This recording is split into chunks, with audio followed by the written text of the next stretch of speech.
Let's talk with the CEO and co-founder of Yubo, Sacha Lazimi, about a better way forward for social apps, one that's less lonely, more connective, and even fun. We're here for a YouTube exclusive sponsored by Yubo. And Sacha, welcome to the show. Thank you, Alex. Very happy to be here. Great to have you. Good to see you again. I'd love to talk a little bit about what Yubo is for those of us who haven't heard of it before, and how you started it, because it's a social app that's been around since 2015. And for some people, it may be surprising, but it really is a large one. And we'd love to hear the story of how you began the company and who it serves and why it's been able to grow. Right. So Yubo is a social discovery platform that enables anyone to just hang out and have fun with people they don't know and just have a meaningful interactions anywhere in the world at any time. And hang out online, like live on video. Yes, exactly. Online, live on video, live on audio, also on a one-to-one chat, text that you could have messaging other people. But the idea is really that you connect with people that are not from your network, people you don't know, people that can be in other country or in another city. You just need to speak the same languages. And if you are at home and you just want to start a conversation with a group of people from the same age or with someone with the same interest, you can just do that in 1 minute by using Yubo. Great. And so I think that most of social media today, they would argue, like the big companies would argue, Facebook would argue, we're connecting people as well. So, but those have, we can probably both agree, have had a negative effect on society. There's this Jonathan Haidt book about that's coming out, and there's some argument about whether or not his arguments that social media has made us more disconnected and making teens depressed. But you are positioning yours as this antidote to some of those problems. And I think it really starts and ends with the fact that people can connect live and talk with each other as opposed to read posts and get angry.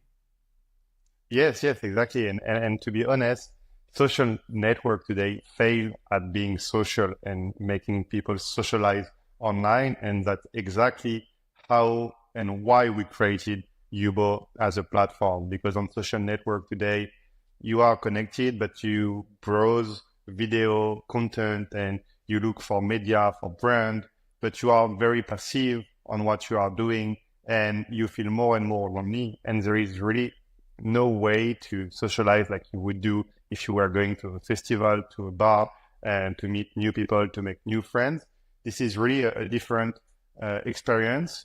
And on Yubo, our goal is really to empower the way of how you socialize online by adding the power of the technology to reproduce exactly how you have interaction with people in real life. And let's talk a little bit more about social media. Is it interesting to you that it's sort of trended away from the newsfeed interactions or like posting on people's wall towards a more of a TikTok style feed? I mean, it's interesting that it's even become more media and less social. What do you think about that trend? Yeah, it's true. I think it mainly because of their business model, where they want you to spend as many time as you can watching ads, basically. And so the more you watch content and videos that are interesting for you, the more you will stay on the platform. And this is really linked to their ad business model. And this is exactly why we didn't go to the ad business model on our side, and why we have a very different business model, which is through in-app purchases and subscription. And I also think that those platforms are more now like TV, like media, like brand, where you don't really connect anymore with people and with your network, which is why people feel more and more lonely in those days. And talk a little bit about how Yubo works and how you decided to build it and how it evolved over time. Yes. So I've been on the mission of improving the way of how people connect and interact with the same co-founder since almost 15 years now. And Yubo is our third product. Before Yubo, we failed with two previous product, and Yubo was really the iteration of what we learned on building consumer application. And when we started Yubo and this platform, we noticed that even, and it's happening even today, that millions of people are sharing their social handles to find new followers, to make new friends, and to find new people to interact with, because there is no way to do that on social media today. It's really, really complicated to connect with people that are not from your network. And we focus on that part. And at the beginning, Yubo was really a way to find new social handles and find new usernames that you could add to your own network. And we didn't know at the beginning that it was all about socialization. We had the hypothesis that it might be also to become an influencer or to find new content to follow. But after a year launching the platform, we reached 10 millions of signups, and we understood that our target was the Generation Z, because back in the day, we have 99% of people between 13 to 17. We still target the Generation Z but they are older. Now we target mainly adult and people between 18 to 25 years old. But this generation and the next generation, and even us today, are more and more connected. And we more and more have this need of socializing online like we are socializing offline, because this is part of our life. And this need wasn't solved by the social network. And that's why those people are still doing that today, sharing their social handles and trying to add people they don't know on those networks that are not meant for that. And so when I'm in the product, how do I end up connecting with different people, joining group chats, joining one-on-one chats?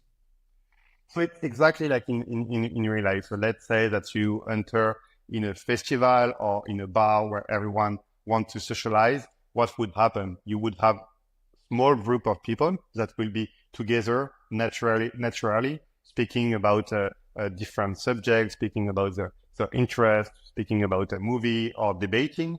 And it's exactly the same on the platform. So you can see a list of group of people based on their profile, based on the topic of the conversation, based on their interest.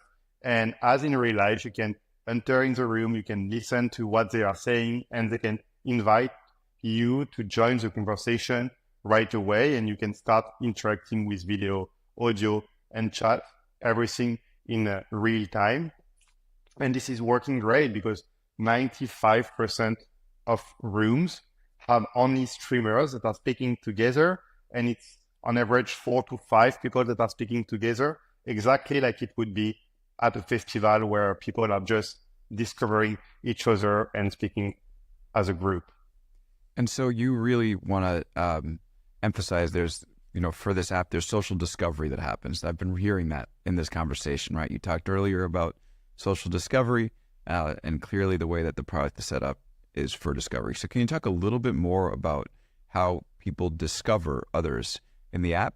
And then why is discovery so important? In some ways, it seems like the antidote to some of the problems that we talked about with mainstream social networking now.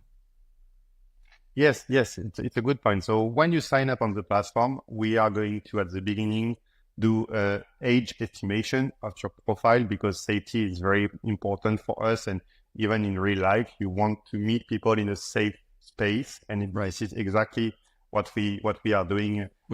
So how do you do that? Because that's an interesting, your ability to figure out how old people are is an interesting point. Yes. So we are using AI. We have a partner called Yoti that provide a third-party API that we are using. And you will enter a date of birth when you sign up, but we want to be sure that you enter the right date of birth. So we are going to scan your face and estimate your age to compare it with the date of birth you enter. And if it matches the date of birth, then you can enter the platform. If it doesn't match, then we will ask you to provide more detail, like identity documents, a video of yourself, to ensure that this is you are the real person, and this is your real age, to ensure that you will go in the right age group. Because in real life and when you meet new people, usually they are from the same age. Right. And then talk a little bit more about this idea of social discovery. So you've been grouped with people of a similar age, and then where do we go from there?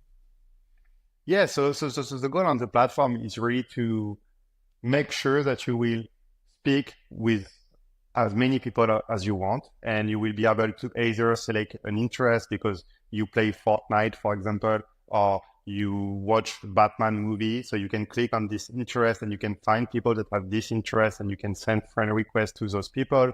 You can enter in a room with people that are debating or having also the same interest as you. And people are coming on our platform just to have conversation. At some point, we don't really care if you are making new friends and if you end up having a friendship.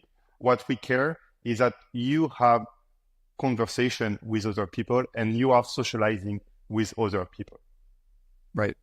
So, it's very different from the typical influencer model, right? You talk about people who are interested in games.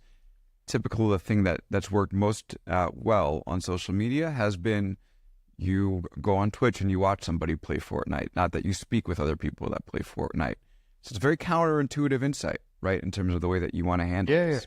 How did you come to that? And why is it working? Because, you look at the platforms with the biggest scale and it seems like that influencer model is working so well for them, but it leaves people a little bit empty, right? Yeah, exactly. And to be honest, we don't have any influencer on our platform because it won't work for an influencers to come on Yubo. And we even tried to bring them at some point to test some marketing channel and user acquisition, but there were no interest for them to use our platform because as it's small group of people speaking together and the goal is for you to speak with other people in one-on-one or in a group, there is no point for an influencer to come out on our platform because they won't have an audience and there is no way to review the content. There is no likes, there is no followers, which is very different. So I would say that we are doing exactly the opposite of what actual social network is doing. There is no performance. It's all about individual behavior. There is no like, no view, no comment. It's all about real-time interactions. And it's not about individual behavior like on social network. It's about group behavior because this is how the society works today. Everything is about group behavior when you are meeting new people, when you are going to work, when you are going to school, to college. Everything is done by group. And this is exactly how we are thinking about the product and how we are working on it. We want our users to be able to connect within a minute to new people and to start talking with them as much as they can. Right. And that being able to connect within a minute is a promise that you make, right? Effectively, you log in within a minute, you can be speaking with others. Yeah, even within seconds. Like you can just sign up and you can just go in the room feed and you can click in a room and start speaking with someone. You can create your own room and start speaking with someone. You can send friend requests to people and start speaking with someone in private. So it can be in real time. It can be also as a chat, and you will receive a ton of messages from people. And this is how it works. So we want you to spend time on your phone and on the platform, but by being active and by having a conversation and discovering yourself and the world, by discussing with other people and not by being passive and just waiting in front of your phone and sliding, where this is why people are feeling lonely, because they are passive, they don't speak with other people. And at some point, at the end of the day, when you go out of those platforms, you feel bad about yourself because you said, I didn't do nothing and I was 1 hour watching videos and what did I learn? But when you've done a meaningful conversation with a group of people and that have the same interest, when you learn new things about new people and their history and their life, then you feel good about yourself at the end, Right, absolutely. I mean, even Facebook's own research shows that passive media consumption leaves people worse off, and that's why they went through this whole moment to do meaningful social interactions, but they ended up pivoting right back to this TikTok style of media. Yeah, exactly. And at some point, even with the streaming platform, and there is a lot of studies that shows that at some point, and even in the US, that you will buy a big house and you will stay in your house, you will watch a streaming platform, you will order food to your place and you will stay at your place, and everything is made for you to stay at your place and to watch a screen and being passive. But nothing is made for you to just interact with other people and having meaningful conversation like we had 50 years ago when we didn't have internet and we didn't have phone and we had to go out to do things because we were bored. Well, today with all of this connection, you feel more and more lonely. And that's why we are building Yubo, and we think that social discovery is the next vertical of social platform because people need a way to socialize also online when they are home. Yeah, it is crazy. And the way that you outline that makes me say, oh, well, it's no surprise that society has a loneliness problem. It's like, you're right. You work hard to get more space to yourself, to further isolate yourself from people. You sign up for, Netflix and HBO and Disney Plus and whatever it is to be able to watch things in the privacy of your own home. You don't even have to go to the restaurant anymore because you can order in on Uber Eats. And then when you're done with all that and ready to go to sleep, you go on TikTok. And it's like... Yeah, exactly. And even if when you go working, you take the subway and you are on your phone, you don't watch the face of other people. When you go to the restaurant and you are alone, you watch your phone. And when you go in holidays and you are in the beach, you watch your phone, you don't, anything is done for you to just speak with other people, Definitely. And it's like, I was also going to ask you, why do you think people find it so hard, so difficult to, why do people find so much difficulty offline to connect with people? And it's just because that we have had this as like the way that you outline, our society has isolated us and we don't have those type of in-person interactions that we do before. Yeah. And the options in front of us are often those mainstream social networks. And it's like, yeah, exactly. And there is even study if you for very young people at school, when they have a break, at some point they don't even play together. They don't play football. They don't play soccer. Everyone is on his seat and they don't do nothing because they are not used to do activities, not used to speak together. And I think that's why this is very important. And it has always been a primary need to socialize with other people in real life. Now it's also a primary need to also socialize online in a very safe way. And this is our mission at the company. And it's interesting because the Jonathan Haidt book that's out about how social media has made teens depressed talks about how if you're one person in the group who were to delete, let's say, some of these passive media channels, you would feel cut off. But if everybody were to delete it, people would be happier. So I think this idea of there is this desire for that type of social connection, and that's a place where you guys really come in and say, hey, we have a better alternative as opposed to the stuff that you might be seeing, in the primary feeds. Yeah, exactly. And at some point, it might also to do that online. It might be a good step also to do that offline, because when you are on our platform, it's safe. You have your profile, you meet other people from the same age, from the same interest, and you can start speaking with them online and then go offline. Because we've done some users interviews and we met with users from the US that were not in the same state. It was like 19 people, young adults that meet on the platform 3 years ago and were meeting in the first time after spending 3 years on the platform, speaking together and having those important kind of interaction you need in your life to grow and to express yourself. Right. And as we're talking, there are some other startups that come to mind. I'm thinking about House Party, Clubhouse, even this new AirChat, right?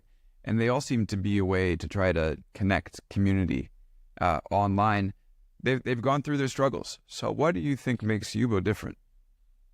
Yeah, so it's true that we have some common things on the platform. I would say what is almost the same is the interaction part. We are with the live and the fact that everything is in real time and you are speaking with other people with video or with audio for Clubhouse, for example. But the big difference between those platforms is the first one with a house party. It was that it was with your close friends and it was the same graph of people you know and that you are speaking to on other messaging platforms like WhatsApp, FaceTime, Snapchat. So at some point, House Party was just a feature that those other big platforms could implement. And this is what happened. And this is what killed House Party at this time. And for Clubhouse, so they didn't have video, but they have audio. If I remember well, I think they still exist. But the thing is with a Clubhouse is that it was about performance, and it was on the graph of Twitter, and it was something to be connected with your followers and the followers of your followers. And it wasn't natural conversation you would have with someone you don't know. And it was a prepared conversation, like a talks, and you could review the content, you could like the content, you could share the content. So for all of those things, again, it wasn't a conversation you would have at a festival, at a bar, where with someone you don't know or with a group of people you don't know, and it was about performance. So it was, again, a kind of a feature that other social network could implement on their platform. And this is also what they did, Spotify implemented a way to do a Clubhouse, and other platform did it. Because it was about performance, it was on the same graph of those platforms, and it wasn't about interacting and socializing with other people. Yeah, it's so interesting. As we talk about it, I'm like, oh yeah, Clubhouse really was an influencer platform. It wasn't really a conversation platform. It was an influencer platform disguised as a conversation platform. Whereas what you're doing is like quite different. Yeah, exactly. And that's why we don't have influencers. That's why the room have on average 4 to 5 people, and they never, we don't have room with thousands of people in it. Like, it's 3 small rooms of people interacting together, hanging out, having fun, and playing games, debating, like you would do if you were in your living room and having a party and speaking with other people. Yeah. And now let's talk. I have 2 more topics I want to cover. The first is artificial intelligence. You've brought it up a little bit in terms of using computer vision to assess the ages of the people that are signing up and put them in cohorts. I imagine there's an AI safety element that you have as well. Would love to hear about how you're using AI for safety, and then also, does it combine into your discovery at all? Yeah, so to be honest, in the background, we use AI everywhere. So mostly on the safety, also on the recommendation part, and also for some paying feature that I will speak about a bit later. But let's start with safety. So everything that is visual, textual, and audio is scanned by algorithm that will flag the bad content to our safety specialist to either automatically delete the bad content or help our safety specialist to investigate if there is something to do on the platform. We also use AI proactively. For example, if you want to send your phone number privately to someone on our platform, we will warn you to say, hey, this is a private information. Are you sure you want to share this information? Because at some point it can be dangerous if you do that. And so we use AI for that. We also use AI and Gen AI for a specific feature we have on the platform called Pixels. So Pixels is basically a feature where you can offer pixel art to other users so they can put those pixel art in their profile. And before generative AI, we were asking artists to create those pixels, and we have collection every month with artists. And now we are using generative AI to create new collection every month, which is very powerful. We are gaining a lot of time, and we are capable of creating much more collection within a month, and having a lot more creativity with that, because we don't have to take care about contract, finding the artist. We don't pay for that, so it's quite crazy. And we are also working on assisting our users when they are making new friends. So for example, we are assisting them when they are sending a private information, inform them and educate them on what is dangerous on the application. And maybe at some point we will also help them start the conversation, giving topics of conversation, and helping them translating what they are translating things, because in real time, there is 25% of users that are speaking with other users from different countries. And sometimes they don't speak the same languages. To be honest, for example, the French people, they don't speak well English. So it can be complicated for them to interact with American people. So AI can really help for that. That's so cool. Yeah, just this ability for AI to help break down these boundaries is awesome. It reminds me of there was this Google, I think it was a prototype or a commercial that they teased a couple years ago, where they had these glasses that would translate what people are saying in real time and help break down language boundaries. And I think we're just getting closer and closer to that. So it's very cool to hear that you're thinking about that. Speaking of France, here we are. We're speaking with a French tech company. Your website says something like "made from Paris with love." And isn't this a moment for French tech? I mean, speaking with you, there's Mistral, which is really making some noise in the artificial intelligence world. Talk a little bit about what it's like being a tech entrepreneur in France. And am I right in thinking your country is really having a moment right now as far as tech development goes? No, you're right. You're right. It's true. It's true. It's been almost 10 years, I would say even more, that French entrepreneurs are raising, and especially in a consumer and AI field, because there is more and more entrepreneurs that are succeeding, investing in other entrepreneurs, giving advices to us, and there is a lot of meetups and more money from the VC to invest, and the government is also helping a lot with taxes and giving loan with very low rate for company to start. So there is everything in France to succeed at some point. And we also have the best engineer, and they are not expensive. I mean, it's 4 times less expensive than in the US, but engineers are very, very good, especially on the research and development field, and on the coding field. We are quite good.